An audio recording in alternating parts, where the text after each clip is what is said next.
Hi students, 12th standard accountancy, chapter 1, exercise sum number 17. From the following details of Rakesh prepared trading and profit and loss account for the year ended 31st March 2019 and a balance sheet as on that date.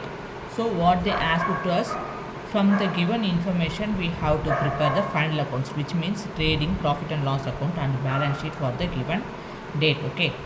So to prepare the balance sheet we need to check whether they have given two items. What are the two items? That is sales and purchases. Okay.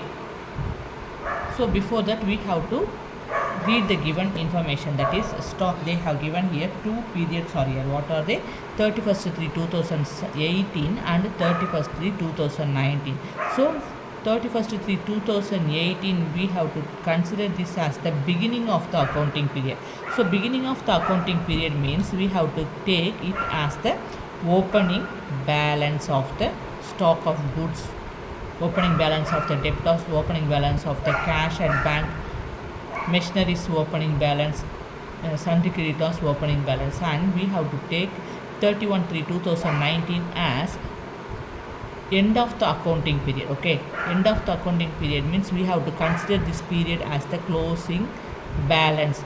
So closing balance of the stock, closing balance of debtors, so cash at bank, closing balance of the cash at bank, and closing balance of the machinery and closing balance of the sundry creditors.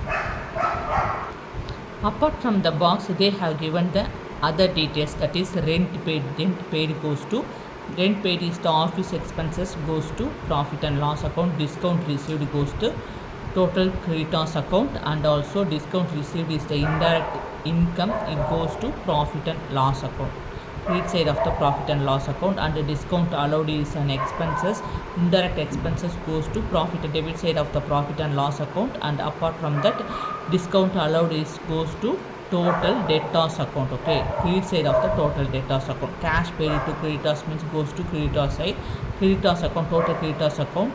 And cash received for debtors means goes to debtors account. And drawings will be appear on liability side of the balance sheet. We have to subtract drawings with the capital. So cash sales, they have given here cash sales. Okay, then capital cash sales, if they given cash sales we need to prepare credit sales. Okay, so cash sales will be appear on trading account, credit side of the trading account. Okay, and capital as on 1/4/2018 means capital account will be appear on liability side of the balance sheet. Okay, so if they given cash sales, even though we have to find out credit sales, to find the credit sales we need to prepare total debtors account. Okay, and then we have to find out credit purchases. To find the credit purchases we need to prepare total creditors account. Okay, so first of all we have to find out total debtors account. We have to prepare the total debtors account to find credit sales. Okay, so total debtors account, as per the format, what are the items will be appear on total debtors account? Listen. So opening balance of the debtors account 5,30,000 rupees and closing balance of the debtors is 6,40,000 rupees. Apart from that, so in addition to that opening and closing balance of the total debtors account, we have to enter discount allowed on total debtors account, credit side of the total debtors account, and cash received on total debtors account.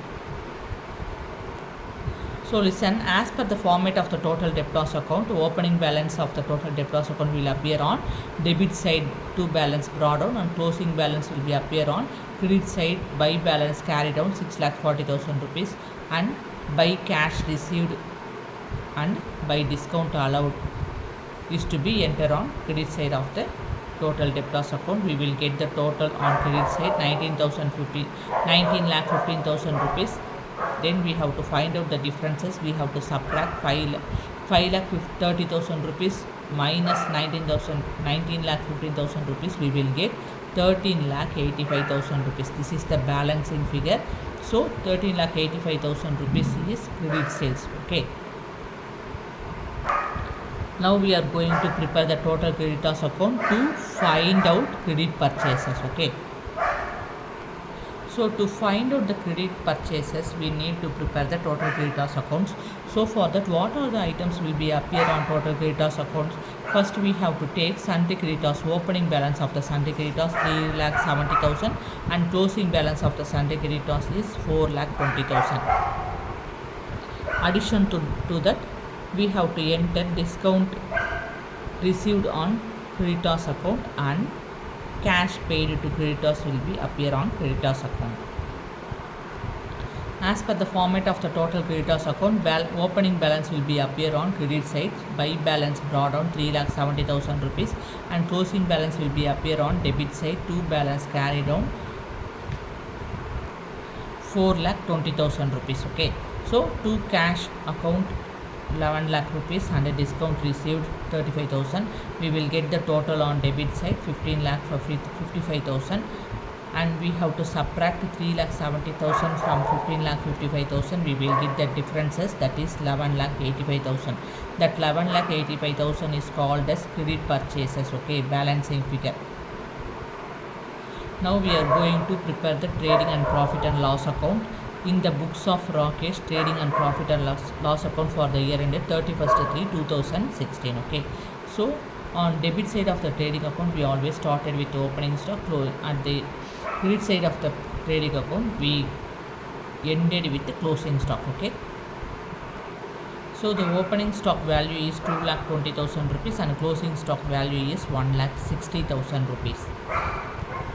So we always started with opening stock on debit side. To opening stock 2,20,000 rupees and purchases. This is credit purchases. We find out credit purchases from the total creditors account 11,85,000 rupees and then we have two types of sales, that is cash sales and credit sales. Cash sales we have 20,000. Credit sales we have 13,85,000 rupees. Credit sales we found from preparing total creditors account. Okay, the total of the sales is 14,05,000 rupees. Then by closing stock 1,60,000 rupees.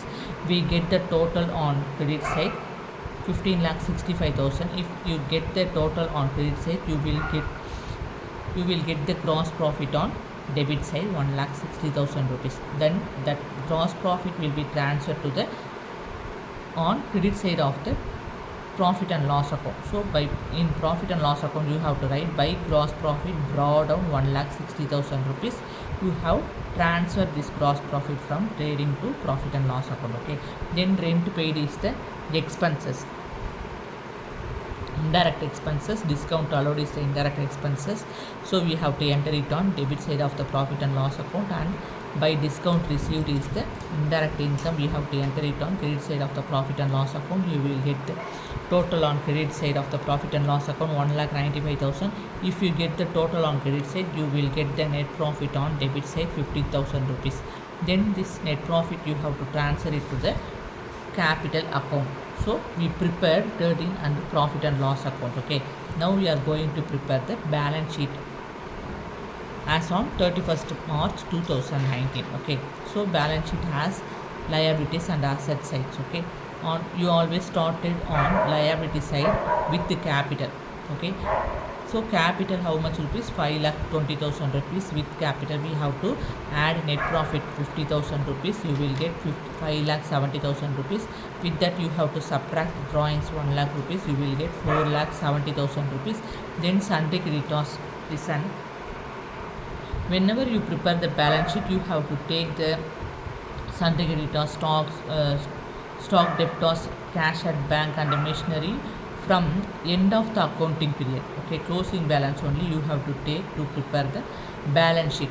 Okay, so sundry creditors value is 4,20,000. Stock closing stock 1,60,000. Debtors 6,40,000. Cash at bank 10,000. Machinery 80,000 rupees.